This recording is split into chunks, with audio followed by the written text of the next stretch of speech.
这动漫简直带飞了。据说有7个厉害的不得了的日本高中生，他们都是超级高中生。第一个是能左手牛顿右手爱因斯坦的超级美少女科学家，她叫小林晴。第二个超级会躲子弹，她是个在子弹雨中纵横无伤的超级美少女剑客一条葵。第5个是个把魔术玩得像真的魔法那样的超萌正太，她叫 Prinny 小。第6个让名人都得说服的忍者后代，她是个超级美少女记者，叫边飞人。觉得这6个已经够厉害了，还没完呢。下一个这个高中生，他一个人就改变了整个国家的运作，他是史上最年轻的首相玉子神司。有一天，一架飞机载着这7个超级高中生，这7个人就这样消失了，然后在异世界重生了，全都被一个超美的精灵女孩救了。屋子里整整齐齐放了2排床，但首相小司是第一个醒来的。他看到大家都安然无恙，很快就接受了飞机失事落进大山的现实。因为没劲儿吃饭，还有精灵女孩喂他，食物都送到嘴边了，还能照出来，他连嚼都嚼不动，真是利用精灵女孩的善良和淳朴。精灵女孩担忧地看了他一眼，然后就把食物塞进了自己嘴里，咀嚼之后直直抱着小司的脸亲了过去。哎呀，不是为了过去，这开局太刺激了，我手上的鸡腿都没喂了。但小司毕竟不是一般人，他可是史上最年轻的首相，他不仅接受了，还让精灵女孩继续喂。就这样，2人黏黏糊糊的吃了起来。可惜好景不长，一个兽人姐姐突然冲了进来，吓得精灵女孩一口气把饭吞进肚子里。兽人姐姐大大咧咧的介绍自己叫薇诺娜，而那位精灵女孩叫利露露，他们俩都是这个村子里人。听小司说自己年轻，还乐得尾巴摇个不停。小司这才发觉事情不对，紧紧抱着尾巴一摸，真的是真的。两臂互通了一下信息，小司越听越觉得震惊，让利露露带他去他们7个人最初被发现的地方。回头一看，飞机几乎成灰了，这飞机残骸看着就知道没人能活下来。就在这时，突然一只巨龙飞过他们头上，盘旋在空中。小司现在也只能默默接受这个事实了。是的，他们7个真的穿越到异世界了。作为超能力高中生，他们很快就适应了。其他的6个也醒来了，没多问什么，大家在这个村子安安静静住了1个月，直到他们身体都恢复了。村里人还特地为他们举办了篝火晚会。他们知道这帮孩子是异世界来的，也只是稍微惊讶一下，他本没想到要把这些嫩皮嫩肉的孩子送给地方灵宠。当然，还有些人到现在都接受不了，这个人居然是魔术师小，这是怎么回事啊？明明你的魔术最违反科学呢，可这小正太真是好玩，又不会真的出手，所以村里的兽人孩子们就整天围着他玩。其实这个世界不只有兽人，还有和我们主角一样的智人，甚至还有极少数的智人能用魔法。司决定要去了解一下这边的魔法情况。紧接着兽人大姐就多拿了1大盆土豆让大家吃，但孩子们都嚷嚷说早吃腻了。有的人用武力征服异世界，有的人用智慧，而这个男人靠的是蛋黄酱，只要在土豆上加点蛋黄酱，就能让这些土著赞不绝口。篝火晚会上，大家吃得越来越嗨，兽人大姐喝大了，突然她想起了一个传说，说是很早以前有7位外来勇者，他们一群的大陆龙解救了大陆，但具体的细节薇诺娜也不太清楚。大家正聊得不亦乐乎，薇诺娜的儿子埃尔克受不了了，他一直不信这些人是外来的，被他妈一顿训斥后气呼呼的跑了。走之前还叫他们早点治好伤离开这村。我堂堂一首相何时受过这等气？那晚司就把伙伴们都召集起来开会，讨论接下来该怎么办。首任务当然是弄清楚这个世界的情况，先得弄懂这个异世界的套路，想办法找回我们原来的世界。关键线索肯定跟那7个阴手有关。作为回报，救命之恩不能忘，他们打算帮这个村子焕发新生。科学家小林晴没闲着，竟然让手机在这里也能用起来，还从飞机残骸里挖出些有用的东西。附近正好有个铝土矿，但用飞机残骸的材料可能不够，土豪诗人得想办法筹点钱买材料。司和小林晴正在交流，这时候村口突然传来薇诺娜愤怒的吼声，一看原来是官兵来收保护费，领头的还想对兽人大姐不轨。司立刻上前抓住那士兵的手臂，别过火了。士兵头目被打但心是怒不可遏，你居然敢侮辱一名帝国骑士，这就是在侮辱我们的帝国，还有侮辱我们尊贵的皇帝，真是逻辑神坤晃大。士兵头目命令抓捕司，他一回头发现手下都倒地了，见好小葵和忍者小忍刚好收拾完，然后咱们的首相也单挑赢了士兵头目，让他们带着手下快滚。一个可爱的小正太浮在空中，把自己的头摘下四处飘，提醒他们别乱说，吓得他们跪地求饶，保证绝口不提。傍晚，主角们聚在一起听司布置任务，大家都发挥自己的长处，但也别太过火，万一弄坏了这个世界就糟了。商界大佬一上来就遇到难题，他是跟埃尔克一起去镇上卖东西，结果镇上被一家商会垄断了。这家商会利用无竞争对手狠压价，要是把东西卖给他们，村子过冬就难了。商人毫不犹豫地带着埃尔克走了，坑绝不卖给那家商会，还教育埃尔克不能惯着资本家，然后宣布要在1周内把镇上唯一的商会给搞定。不知道他们正聊着这些的时候，一只脏脏的兽人小妹妹正偷偷听着边上的对话。魔术师阿小每天都在玩些精彩的魔法戏法逗孩子开心。美女医生桂英展示出她在手术室积累的绝活，竟然拿来给村民们绣花。还有剑术高手葵只能拿刀劈柴，小林青则忙个不停地升级她的装备，就连连我们的首相司也忙开了，一边制作蛋黄酱，一边跟薇诺娜闲聊。薇诺娜提起了镇上那唯一的商会老板，直言他就是个剥削者，老是压榨我们这些普通百姓。司听了反而松了一口气，这种人就让我们的商业大鳄来处理，说是不成问题。毕竟圣人可是玩资本的高手，教你在异世界如何从零开始创业，首先得有个擅长收集情报的伙伴。年轻的圣人已经掌握了全球1/3的财富，拿着经营执照从市长家步出，看着土著埃尔克那惊讶的表情，就教他好好思考，为什么镇上只有这么一家商会，肯定是市长和商人勾结了。于是圣人派小忍去搜集证据，用这个威胁市长也给我们一张执照，这样我们艾尔姆村就可以自己做生意了。圣人向埃尔克保证让他赚得满钵满钵。那个一直偷听的小姑娘突然走了出来，小声说她也想赚大钱，求圣人指点。没想到商界大佬竟然答应得很爽快，可能是看到司天天和那些精灵美女打情骂俏，也想找个兽人妹子培养培养。当然他给埃尔克的解释是在小姑娘眼神中看到了他的渴望。就这样，圣人收留了名叫小肉的小姑娘，晚上在酒馆里四处宣传他们明天要在中央广场设摊，建议让邻村的人把货物带来摊位上寄售，只收他们销售额的20%作为摊位费。想了想，大家都不容易，如果他们来帮忙就只收1%，如果他们把货物送到别的商会，定会被压价得很惨，但在圣人的摊位上就能按市价卖出，哪怕只收取1%的销售额，他们得到的钱比卖给那家商会多多了。一想到这儿，大家都答应了，还主动帮着圣人四处传播消息，真是狡猾的外地人。其实说到底，圣人是典型的白手起家，连人力和商品都不需要自掏腰包，正靠那张营业执照搭了个争差价的桥梁。但对于交易的双方来说，不管是买家还是卖家都挺合算的，这生意简直是赚翻了。结果圣人的摊位一开张就火了，加上圣人的超强的社交能力，客人们一个接一个，第一天的收入就是好几大箱金币。很快物资和材料都运回了村里。司听小忍汇报了镇上的最新动态，然后对圣人的能力更是充满信任。而那家商会的老板还不知道自己1周后要破产了呢。听部下报告新开的商会时也显得不耐烦，觉得这种小角色很快就会消失。但圣人的生意却越做越大，连丝质的蛋黄酱都被拿来卖了，天天都能卖光。小鹿也因为蛋黄酱每天都吃得很饱。这一天，一位商船队的代表来访，这个大海社商团队除了做海上贸易，这次来肯定是想和摊主谈谈生意。借助圣人的超强的商业头脑，他和代表很快达成了共识，成功让大海社商船队改变阵营。听到这消息，那位胖老板终于慌了，但很快又稳住了心态，命令手下从明天开始在中央公园也开个市集，计划把所有客人都抢过来，让他们后悔敢与自家商会为敌。想到这儿还得意的笑了。这时圣人和埃尔克已经回到旅馆了，小鹿看着一箱箱的金币，开心的摇着尾巴，而埃尔克看起来心事重重，他担心大商会知道商船队改变立场的事，可能会开始对他们采取行动。就在这时，小忍突然跳出来报告新情况，圣人面对即将到来的挑战泰然自若，不会再像以前那样通过压价竞争了，意味着他们要全面开战，不顾一切的卖出国货。但圣人看上去完全不担心，走到窗户那里一把推开，埃尔克跟着过去，看到楼下竟然聚满了人，这些人正是圣人准备好对抗大公会的锐利武器。难以想象，这个女孩单凭一己之力，竟让异世界的科技进步了数百年。这个人就是那个既能打败牛顿，又能踢倒爱因斯坦的超级高中生小林琴，累得在喜欢的人面前差点昏厥，但没事，因为他喜欢的人是个爱国又爱民的首相。这位首相也是个超级高中生，他来这儿就是为了告诉小林琴不要逞强，要适时休息。小林琴就听话的去睡觉了。与此同时，镇上那位大老板对圣人的小摊还真是看不上眼。突然有人急匆匆的来报，他们商会买不到任何货物。一查原因，原来是那些旅行商人拒绝卖给他们。本来买货只能走2条路，一条海路，一条陆路。之前为了垄断海上贸易，大老板裁掉了不少旅行商人，以减少开支。现在海上的大商船队已经倒戈，加入了对手行列。各个村庄也联手只在圣人的摊位上供货，全部都被省了雇佣起来，货物一到就直接拿到摊位上开卖。大老板慌了，开始大肆宣传说他们会出更高的价格，但旅行商人们已经对他失去信任。最终大老板无奈地跪在地上听圣人讲解经商之道。圣人啪啪讲了几句后也蹲下来笑了笑，毕竟市场独占从来都不是什么好事，我们不如来举办一个交流会吧，来讨论一下这片领土的物资流通以及我们的经济未来。这么一说，大老板被吓得连忙点头同意。处理完镇上的事务后，三人便去了港口。欧尔克不明白为什么不彻底打垮那个商会，圣人解释说打垮了以后谁来接手这些旅行商人呢？那么多人他也不可能一直雇佣下去，至于之前的合同不过是纸上谈兵而已。意，真是的，想了资本家可能有点人情味，真是白想了。连埃尔克这样的书呆子都看出来，这人根本就是个坏蛋。圣人倒是挺得意，认为这是种荣誉，还跟他炫耀，在原来的世界里，他可是有魔王之称的。正聊着呢，突然一帮人冲进来，要把小鹿带走，声称小鹿是他们的货物。原来小鹿之前是逃出来的奴隶。圣人笑着问小鹿要不要他来救他。小鹿本想直接求救，但脑海里突然回想起跟父母告别的情景，但忍不住咬了人贩子一口，然后逃了出来，慢慢的向圣人走过去，一边走过去一边想他的梦想。他想挣很多钱，找到父母，把多余的钱都给圣人。说完，他请求圣人把他买回来。圣人对小鹿的回答非常满意，随手扔了一袋金币给那些人，这样小鹿终于自由了。小忍这个世界的各种信息，现在正在向司汇报关于魔法的情报。首先报告的是世界上存在的4种精灵，分别是火、水、风、土，他们能创造奇迹。而其次是会使用魔法的人非常稀少，在这片领地里，只有领主城里的1名顶尖魔法官能用魔法。还有就是关于7名勇者的传说。小忍查到的信息是，这传说跟一个叫七光圣教的教派有关，但这个教派几百年前已经被帝国连同这片土地上的其他信仰一起铲除了，因为这个帝国实行的是弱肉强食的政策，绝不允许宗教信仰的存在。他们如果想回到原来的世界，就只能依靠这条线索，所以只好尽量多搜集一些信息。此外，如果领地里的人想出去，必须要有领主芬道夫侯爵的通行证。不过据小忍说，这侯爵也不是什么好东西。听完小忍的汇报后，司就跟着那些美女开心心的去泡澡了。新建的浴池还是男女混浴的，现在里面除了司就没别的男的了，真是倒霉。刚泡没多久，小就冲进来搅局了。村子里出现了个自称森林之主的怪物，大家迅速传衣赶去现场了解真相。你脑海中的森林之主可能是这样的，其实那怪物长的是另一番景象。主角一行人到的时候，正好看到一只黑熊挥起巨大的熊掌，看样的是要往村民头上拍，然后他自己也一跃而下。而在地面的人却接到了不幸的消息，原来村长已经被黑熊重击。司居然说只要刚被击中应该没事，于是他们把目光转向了队伍中的神医桂英。桂英自信的笑了笑，这下检查村长的伤势，发现腹部严重撕裂，大肠断裂，还有大量出血，最关键的是心脏已经停止跳动超过3分钟。尽管情况危急，桂英还是显得轻松自如。他开始了手术准备。与此同时，小龟仅用一把剑轻轻松松就把黑熊的头颅斩下，巨大的熊身也隆隆倒地。桂英动作迅速，连续不断，快速处理村长的各处伤口，几分钟内就把受损的器官完美修复。接着是心脏复苏的关键时刻，没有电击器怎么复苏？心脏直接手动按压。桂英把手伸进胸腔，紧握心脏，开始反复按压。终于村长喷出一口血，还奇迹般的苏醒过来，然后迅速缝合胸腔，手术圆满成功。村长竟然真的像个奇迹般恢复了呼吸，就算是超级医生来了也得佩服一句牛。而圣人他们也带着满满的收获回到了村子，本以为能见到村长，结果迎来的却是一大群士兵，领头的是一位白银骑士，不过那发型真是让人捏把汗。骑士直接指控他们触犯了叛国罪，理由是他们非法聚敛财富。圣人反驳说那些都是他们合法争来的，连经营许可证和正本都能拿出来证明。可在这里理由多的是，这又不是民主国家，上面说你犯法，那你就得承认，这不是犯法是什么？圣人和小这才真的体会到这个世界的残酷，真和他们以前的世界完全不一样。这边的贵族和统治者们呢，简直可以随便找理由来惩罚普通人。偏偏此时最能打的小龟不在，司他们一回来就看见村子被大火吞噬的惨景，兽人大姐立刻慌了神，大家都想冲进火海救出自家人。这时候小像个英雄一样从火中飞出来，悬在半空，他一个响指，周围顿时烟雾四起。等烟雾消散，家人们已经安然无恙站在身边。这算什么大招？这是魔术吗？但是司忽然发现还有个人没能出现。这时候利露露已经洗完澡，换了套挺暴露的新衣，她好像是在某个豪华宫殿里。而村里人已经猜到了8、9不离10，肯定是利露露被那个白银骑士抓去见领主了。大家都磨刀霍霍准备去救人，没想到司居然让大家冷静点，别冲动。他甚至提议牺牲利露露一个人，以此来抵消村子的叛国罪指控。这话怎么能说得出口呢？狼人埃尔克一听就火大，想冲上去揍他，正想上前，结果被司那种王者的气场给镇住了。司说利露露也许也是这么想的，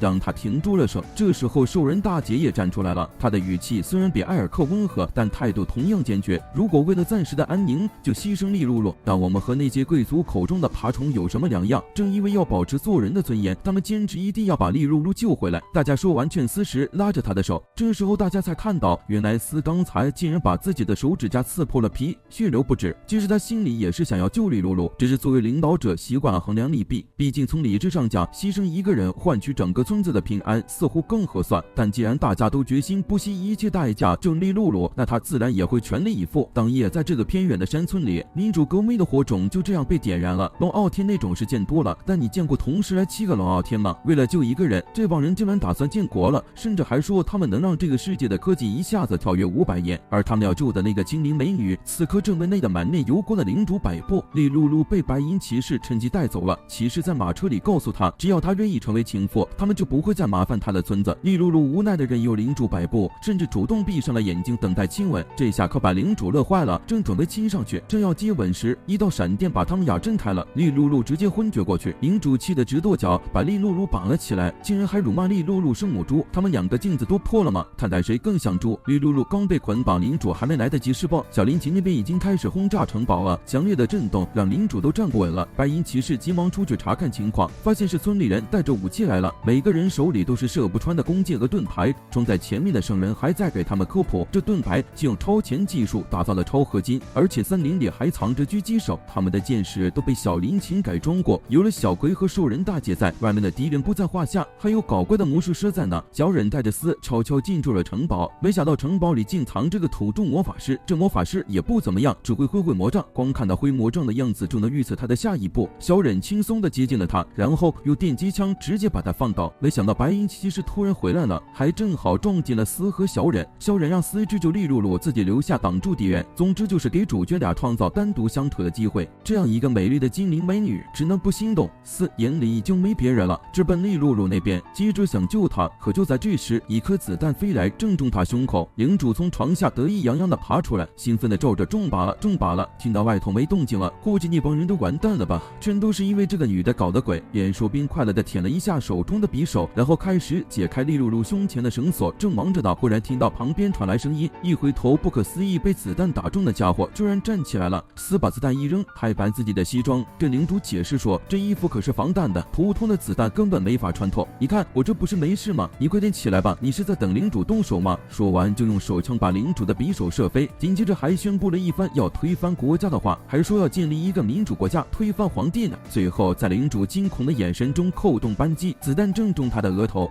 放心吧，这只是橡胶子弹。处理完领主后，丝赶紧去解救利露露。这时精灵美女突然睁开眼睛，眼睛变蓝了，声音也完全变了个样。还好来得及，她急忙说时间不多了，这个世界这个邪恶的巨龙侵蚀。她摸着丝的脸，请求他们7个勇者来拯救这个世界。丝还想问他是不是在召唤他们，但利露露又闭上了眼。再次睁开眼时，已经恢复了原本的模样。知道自己被救后，虽然觉得对不住村民，大家都因他跟领主作对了，但还是松了口气，终于脱离了苦海。丝也安慰他，只有他平安就好。而外面的伙伴们已经战胜了敌人，他们建立一个民主国家的梦想终于迈出了第一步。这种在异世界统治的方式真是前所未见，还特意找了个魔术师当了土猪的面表演，现场的发放了首相亲自制作的蛋黄酱。这样一个宗教就这么成功建立了。土猪看了魔术表演，都被自称是神的魔术师迷住了。小野挺能忽悠的，居然把观众都唬得以为先降临了。丝和圣人就在一旁看着这一切，这其实是丝统一人心的策略。毕竟一上来就喊掉建国，人家怎么可能买账？先弄个宗教，让大家信仰起来，再一步步实施计划。他们自称是神与神使，这么一来，革命一旦成功，建立了新秩序，他们要回原世界的话，就可以顺理成章的把权力交给这个世界的居民。他们宗教的名字嘛，跟那个传说中的教派名字完全一样，七光圣教。大家就这么走村串户，一边传教，一边分发蛋黄酱。有的人原本对宗教不感冒，但这蛋黄酱实在是太香了，一尝就立马宣布要永远跟随小大人。看来最后还是靠蛋黄酱来统治这个异世界了。除了领主，每个城市还是有市长。这个贝隆奥天们传教的城市叫做多蒙特，市长当然也听风就是雨，知道城里起了个宗教，看着那些市民疯狂的样子，不由得感叹多蒙特要完蛋，赶紧带家人逃命去。正当他准备行动时，外面突然传来敲门声，市长以为是妻子，连回头都不回，只叫他快点收拾东西，打算明天一大早就撤。可接着听到了一个男生，回头一看，是个穿着女仆装的帅气少年。这少年摘下发箍，脱掉外套，正是潜入的丝。这下好了，传出去日本首相穿越异世界女装勾引地方大佬。其实丝来这是想和市长谈谈，他想用贵族的力量大力推广自家宗教，让市长保持现职，同时表明对七光圣教的忠诚，这样市长就不必在帝国和宗教之间逃跑求生了。市长最终还是答应了。第二天就在公众面前宣布把城市的统治权交给七光圣教，台下的市民们都纷纷欢呼声震，只有守卫队长一脸不高兴。到了晚上，龙傲天们巨头商量时，外出探消息的小忍就用玩偶顶替，尤其小林晴两眼直勾勾地盯着。圣人偷偷跟他说，等会儿给你发份资料。丝看在眼里，不过他不在乎，大家开心就好。小象丝询问下一步计划，现在他们已经拿下了分道老夫的地盘。四说他会先专心在多蒙特搞定内政，打下坚实基础。桂英提出了建立一个生产抗生素的工厂的需求，如果能制造出抗生素的话，肯定能救好多人的命。斯马上答应了，会尽力满足他的这个要求。还有一个非常重要的是他们敬爱的神明大人的安全，这个责任要交给小葵，他们以后要形影不离。小林琴那边也急需建一个发电站，至于分配物资和挣钱的事，可以交给那位商界大佬圣人来处理。最后一件事是他们七光圣教的骑士团团长的位置该由谁来担任呢？在这个到处都是牛人的世界里，普通人已经不好找了。好在他们找到了一个白银骑士，得知自己的队伍要并入那个宗教骑士团后，他没多想就决定辞职。他觉得依靠蛋黄酱起家的宗教能靠谱吗？其实他只是不想卷入七光圣教和帝国之间的战斗。七光圣教占领城市，帝国肯定会有所行动，这地方很快就会变成战场。他不想再为别人卖命，所以他拒绝了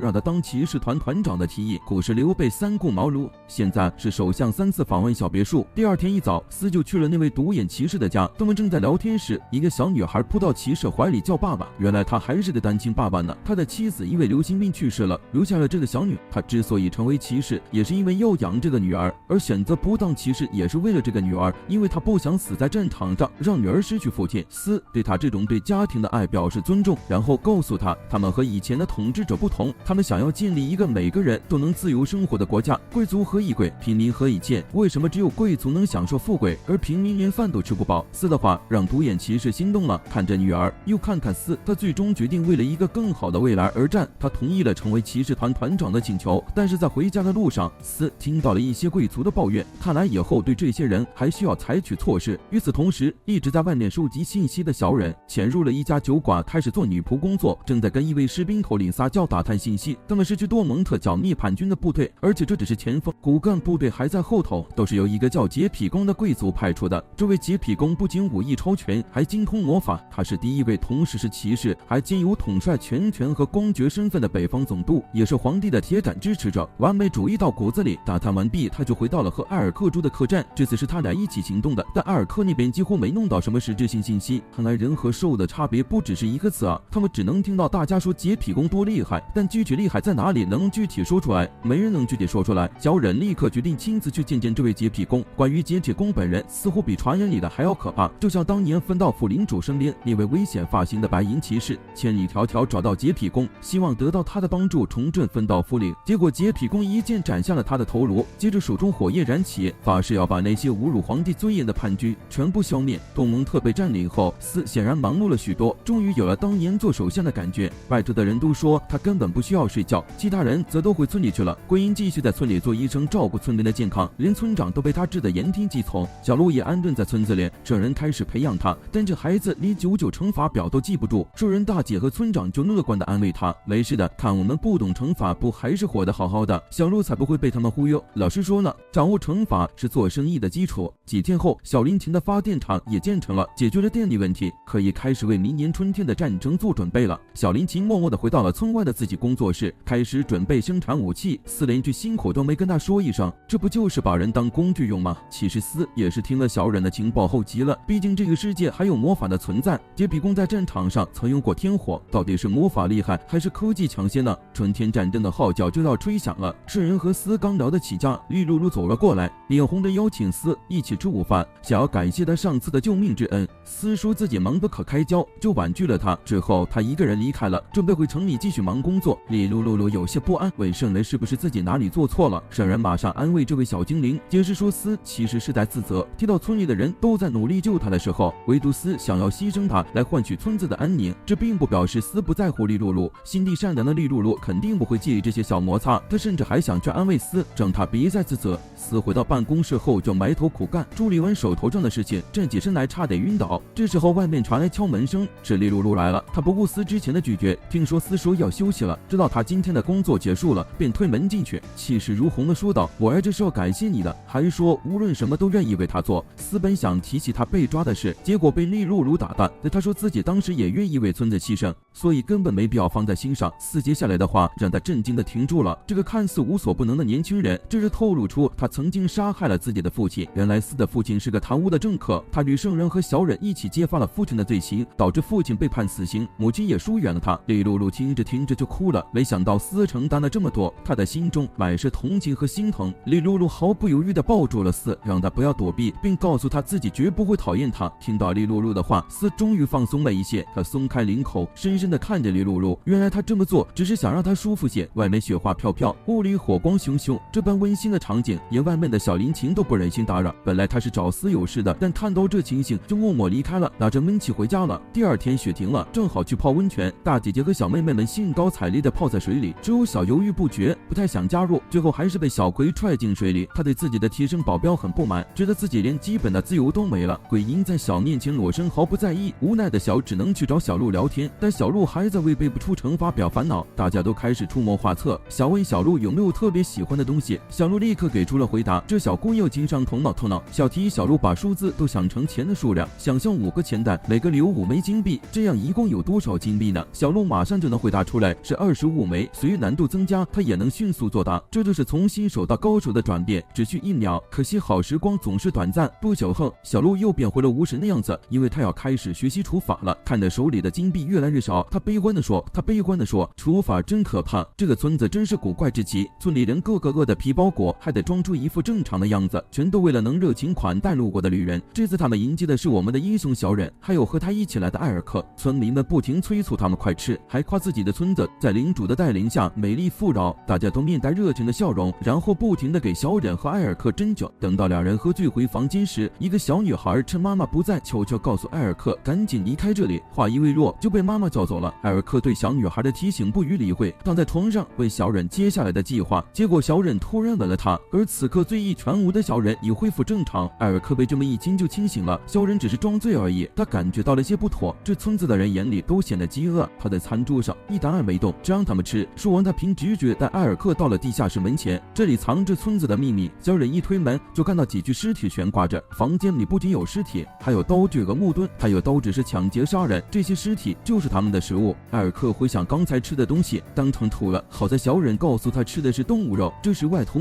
传来口哨声，小忍和艾尔克跑出去看发生了什么。原来是白银骑士带兵来巡视，村民都带着相同的笑容，在广场上一起喊口号，士兵还得检查笑容是否达标，只有通过了才能回家。但当那对母女准备走时，一名士兵叫住了他们，原因是小女孩衣袖沾了泥，他们的笑容顿时消失，变得惊恐。这是那位有名的洁癖工的地盘，他要求此地人民时刻微笑，保持清洁，哪怕一点污渍也得受罚。小女孩已经被按在地上准备挨鞭，她妈妈在拼命求情，连笑容都顾不上保持。没想到这地步，还要求他们继续笑，她只能边笑边看女儿被鞭打，她眼泪在笑容中流淌。艾尔克和小忍实在看不下去，虽然那女人曾想害他们，但孩子是无辜的。小忍下去跟白银骑士谈判，要么跟你们拼命，就算我死了也能杀掉你们一半人，要么放了孩子，我自己投降。白银骑士考虑后选择了后者，显然是觉得这个潜在敌人比小女孩更重要。小忍就这样被带走了，更重要，他已经交代好了一切，把手机也交给了他，让他告诉斯他是故意让人抓的，目的是深入敌方核心。他们连衣服都给他扒了，想看着他受审。好在那个白银骑士还算讲点道义，把其他士兵都赶出去了，只留下他和小忍。他说做这些事并不是他们想的，如果不这么做就无法生存。这种虚荣的工程真是闻所未闻。他把整个村子都变成了罪犯和食人恶魔。本来这村子是个宁静的地方，虽然不算富裕，但种点小麦也能过得去。自从那个有洁癖的大人来统治后，他还要求美化环境，不让村民身上沾泥，还得村民自己掏钱。这样一来，村子破产了，连农活都干不了，每天都在挨饿。最后实在没办法，只好对过路人下手。没有那些时刻监视的士兵，这位母亲终于可以痛哭一场了。什么幸福，什么笑容，全都是假的。埃尔克明白，这些人的所作所为是无法原谅的，但他们也是被迫的，所以推翻封建制度，建立民主似乎是必须的。与此同时，小忍那边也发生了变故，那个叫贞德的白银骑士竟然放他走了。他自称是潜入此地的碧之团成员，碧之团是为了抵抗洁癖宫的暴政而成立的，他们的前领袖是布伦哈特伯爵，别人的敌人就是朋友嘛。贞德知道小忍也是冲着洁癖宫去的，那么这个人人厌恶的洁癖宫在干嘛呢？他的领地上的人都饿到吃人了，他却在用巨额黄金造皇帝雕像，还打算造4个这么大的雕像，要放在东西南北的总督府里。有人勇敢提出这会加重人民负担，他根本不在乎。在洁癖宫看来，就算老百姓饿死也没事，反正是表忠心嘛。这洁癖宫又问起那个叫激光圣教的叛军有没有被消灭，下属老实回答还没开始打呢，春天路修好了再说吧。只知道几句话就把洁癖宫气疯了，怎么能让这些人在我们皇上的地盘上胡作非为，还要闹腾1个月呢？这是把皇上的尊严放在哪里了？他越说越气，把头都撞地上了，头破血流后决定亲自动手，拿起那根满是火焰的长枪，手都烧焦叫了还紧握不放，看来这洁癖宫对皇上的爱真够深的。没想到他刚把枪拿出来，利利露体内的另一个灵魂突然说话了，说有个大危机需要他带领7个勇者。洁癖宫话音未落，就把枪扔向了东蒙特城。利利露的脑海里突然响起了许多求救声。小林琴那边也发现了飞来的未知物体，而且速度非常快，他们立刻联系了斯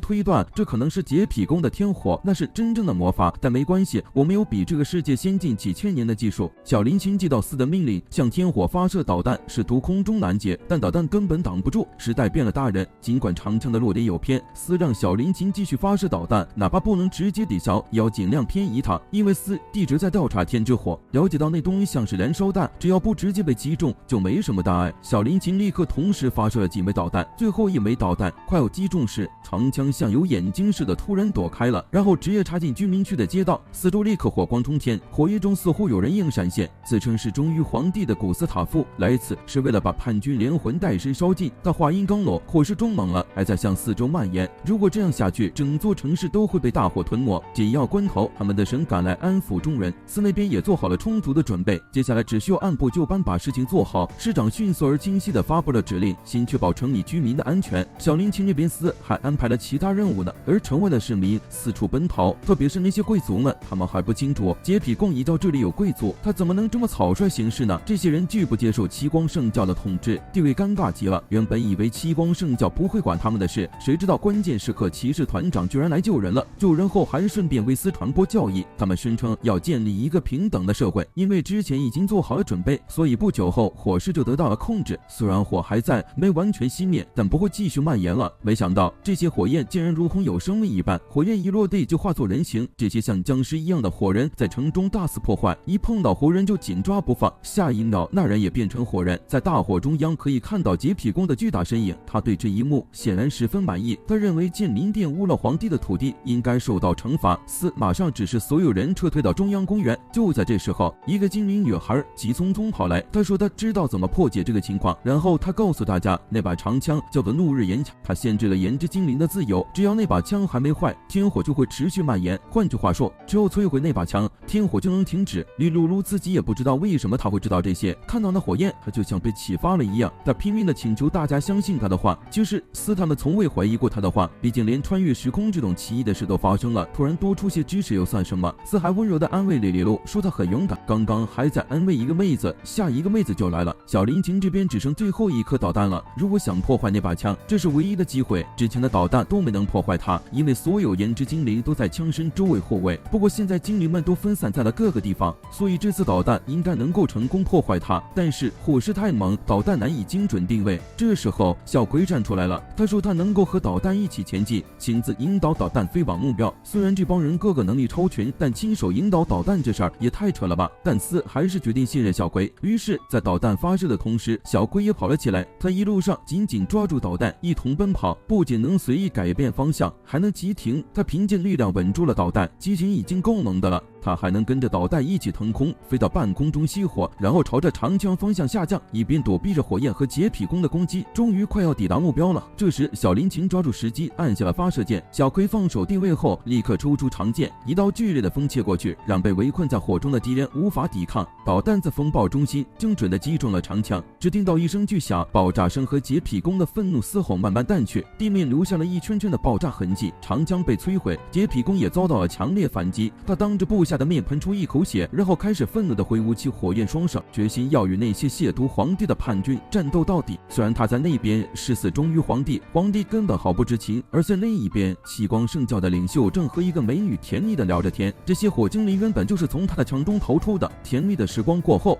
李露露才向司透露他听到了难以置信的声音，然后突然间他就掌握了魔法知识，他的能力似乎关联着魔法知识和理解精灵的声音。因此李露露决定从今天起学习魔法，这样也许能在某种程度上帮助司他们，甚至可能帮助他们回到原本的世界。司对利露露表示了感谢。这场持久的战斗终于结束了。随着黎明的到来，所有的市民都在欢呼庆祝，并对他们的神表示感激。司赶忙去打电话给不在现场的小忍，小忍天天忙外勤，居然错过了这么重大的事，现在感觉超级后悔。电话里直接对洁癖宫狂怒吼叫。小忍发泄完毕后，司才开始谈正事，让小忍继续跟 B 之团合作，把他们掌握的情报连带 B 之团的内部消消息一并带回，毕竟还没决定是否与他们联手。通话结束后，圣人过来了，他负责灾后重建工作，多亏了斯的提前布置，因此一切都在顺利进行。斯把利露露再次被附身的事，还有他被要求指引其勇者的情况告诉了圣人。两人对这个神秘声音都持怀疑态度，但他们现在正忙于建国事宜，回到原来世界的事不那么急切了，反而是要考虑接下来的对策。帝国肯定不会就此罢休，斯决定先下手为强。打工人的日子就是这么辛苦，领导一句话就得冒着寒风出征，结果才到一个关卡就准备开战，却突然遭到里面的直接攻击。显然这关卡已经被敌人占领，将军立即命令全体撤退逃命。身后的敌人从关口开始追击，在独眼团长的指挥下紧追不舍。士兵呢就被敌人包围了，那位将军命人传播自己遭遇突袭的假消息，虽然这会让自己的军队迅速溃败，但也能吹嘘七光圣教骑士团的威力。他们假装崩溃，诱敌至平原，并在那里设下伏击，准备给敌人一个措手不及。骑士团到了平原，一看愣住了，对面是装备精良的重装骑兵，看起来异常壮观和强大。将军一声令下，大家冲了过去，骑士团的枪根本没起到作用。将军和他亲信开始沾沾自喜，得意地说：“看我们的威力！”话音未落，就看见前排的重装骑兵被炸飞。原来斯早已预见到这种情况，他知道讨伐军会用战术撤退，引敌入平原。正当他们以为胜利在望时，炫耀着如何将敌军击败，小林青拿出刚研发的新型手榴弹，喊出了：“看待现在的战争怎么打！”这场战役还未真正开始就宣告结束，败兵只能夹着尾巴逃回老巢。此时，洁癖公正慷慨激昂地对士兵们说着，令他们连地上的小蚂蚁也不放过，听得大家热血沸腾，恨不得立刻展现对皇帝的忠诚。但对面的贞德已经悄悄拉紧弓弦，瞄准洁癖公。洁癖公话还没说完，就有箭矢飞过来。洁癖公本就是一流的战士，立刻察觉到风声，紧松击落了箭矢。贞德和小忍就在塔楼上观察着，他知道单凭一箭难以命中洁癖公，这更多是个开始的信号。一声令下，下面的士兵立刻换上壁之团的旗帜，直接在洁癖公面前倒戈。而那些退兵的命运同样凄惨，斯早就预见到他们会撤退，还让小林情做好了接下来的准备。一群雄兔无人机已经包围了那座城市，命令他们立刻投降。空中飞来的导弹也在威胁他们，幸好那位将军识时务，明白无法取胜，便放弃了无谓的抵抗。夜幕降临时，壁之团已将洁癖公的总督府围困，小忍和贞德一起闯了进去。洁癖公身边已经一个士兵也没有了。贞德告诉他，没有民心就没有国家，还是赶快投降吧。洁癖公听了这话，这就怒不可遏，喊道：“国家和人民都是为皇帝而存在。”话音刚落，他就全身起火，两条胳膊被火焰包裹，伸展变长，竟然化作了火焰之翼。小忍和贞德分别从两边向他冲去，他的火翼化为无数火球，四处飞散。两人只得拼命躲闪。贞德虽被火球击中，幸好伤势不重，关键时刻还要看小忍从后面突击，一边躲开火球，一边反击。接着对洁癖公使了个闪光弹，但瞬间什么也看不见了。贞德抓住机会，立刻冲上去，直接用剑指向他的喉咙。谁知道洁癖公抓住了贞德的剑，力道一甩，贞德就飞了出去，还把小忍的飞镖给打飞了。但贞德立马回来了，又是一刀，这刀直接刺入他的侧腹里，渐渐深入洁癖公体内。这一击是为了正义，小忍没闲着，立刻把吊灯的绳子切断了，重重的吊灯砸在了洁癖公身上。这家伙宁可自焚，也不愿被敌人捉住。贞德和小忍处理完了吗？小忍马上叫他别说太早，得小心说话。果然，洁癖公身上的血流了一地，血渍竟然形成了一个奇怪的符号。小忍马上带着贞德快跑，两人刚跳出塔楼，整个建筑就爆炸了。原来洁癖公打算跟他们一起去死，还好小忍反应快，还能飞带着贞德安全着陆，两人总算是逃出升天。但小忍回去报告说没找到洁癖公的尸体，按照他的个性，自尽的可能性不大。壁之团的人急着想确认他真的死了，就开始到处宣布是他们击败了洁癖公，用这事来赢取人心。那边战败的将军看到战前撕写的计划书，发现他的每一步都被预料到了，深感佩服。他决定加入七光圣教，帝国因此失去了一个强大的领主，还有一个领主倒戈。这一切都在几天内发生。七光圣教不断吞并帝国的土地，洁癖公的事情告一段落，大家终于可以好好休息一下，特别是女孩子们，他们一起去城里做了个美容，还用的是皇宫里的高级精油，说是一个魔法师调配的，连神医都说好。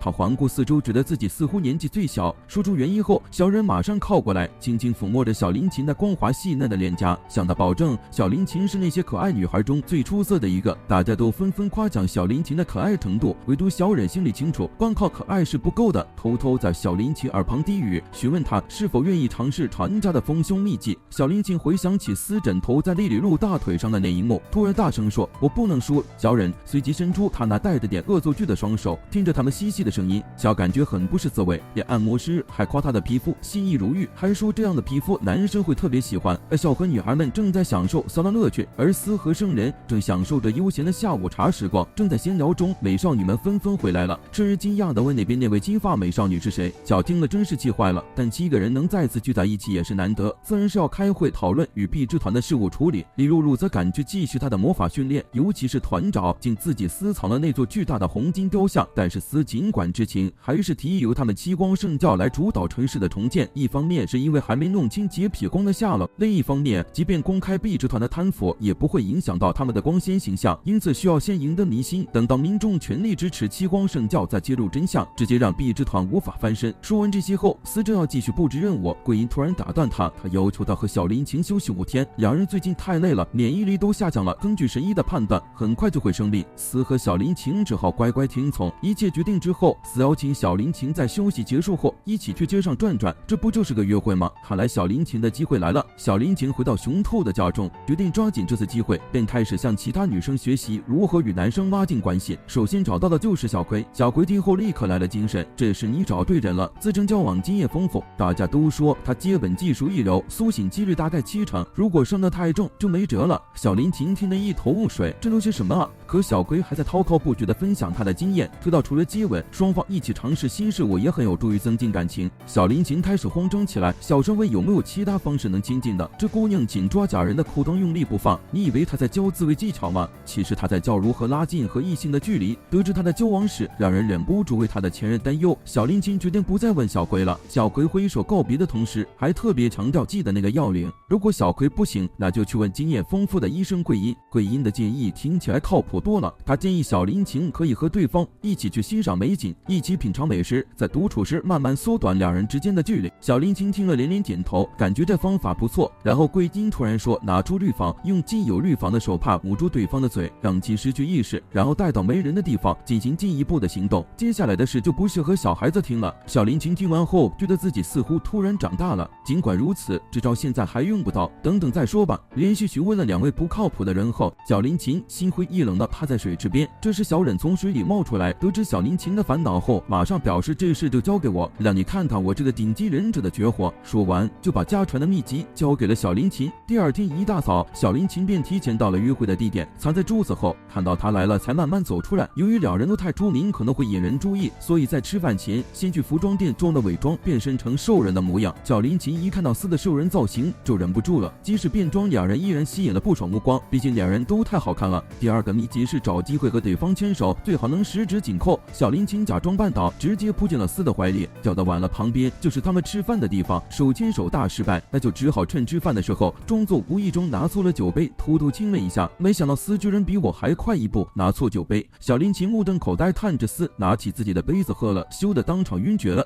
然后他做梦梦见了往事。小林晴的妈妈也是个顶尖的科学家，但小林晴太过优秀，不到10岁就超越了她。妈妈嫉妒女儿，最后选择离开了小林晴。从此小林晴变得不爱说话，也不再做研究了，觉得再怎么努力妈妈也不会回来了。就这样一直到了中学，有一天一个男生突然来请她修表，这个男生正是司。小林晴不好意思拒绝，就接下了活。自那以后，司天天弄那些坏东西来让他帮忙修，而且越来越难。小林晴居然在修东西中重新找回了做研究的乐趣。最后他终于鼓起勇气拒绝了司的再次请求，因为他想把时间用在自己想做的项目上。司看似不在意的笑了笑，也不再拿东西来了。放学后，小林晴走在回家的路上，他不明白自己明明已经拒绝了，为什么那个男生还笑呢？然后恰巧看到司电器修理店门口聊天，小林晴这才明白过来，原来他是为了让我振作才让我修东西的。那一刻，小林晴爱上了司，而最幸福的是，莫过于能每天看到喜欢的人。小林晴醒来发现自己正枕在司的腿上，好家伙，丽露露给司吸枕，司给小林晴吸枕，看来谁更重要，一目了然。其实司约小林晴出来有他的打算，他想让小林晴帮他造个东西，用块石炭就能治疗败血症，听着挺荒谬的，但这话从这位能死亡3分钟救活的美女医生口中说出来，听起来还挺有说服力。只是对面的几个人不仅不信，还在笑话他，尤其领军的那位叫伯爵的妹妹头，他既是医师团的老大，也控制着城市里的鸦片生意。但七光圣教一到，桂一立马颁布了禁鸦片令，只是因为这次城里的病人实在太多了，那位桂一医生造的抗生素需求量大的不得了，所以他特地来这儿挑战，说七光圣教对这些苦难的百姓视而不见，把小气的不行，立马宣布要救治所有病人。话才刚说完，桂英就进来了，还跟那位伯爵决打赌，如果石炭做不出特效药，就得取消禁鸦片令。等那些人走了之后，桂英一针下去，就让那小姑娘的痛苦减轻了。这可是曾经治好败血症的那个神奇药剂红色子弹，但这次就不麻烦小林琴来帮忙了，毕竟人家现在忙着呢。于是桂英把厉露露叫了过来，说要用魔法来炼药，设备和材料都准备好以后，厉露露在桂英的指挥下开始工作，先把石炭烤一烤，分离出焦炭和煤焦油。厉露露用魔杖一挥，火光一闪，焦炭和煤焦油分离得干干净净，然后一团黑乎乎的东西飞进了另一个容器，这就得到了煤焦油。接着加热，热蒸汽全部收进锅里，这东西叫苯。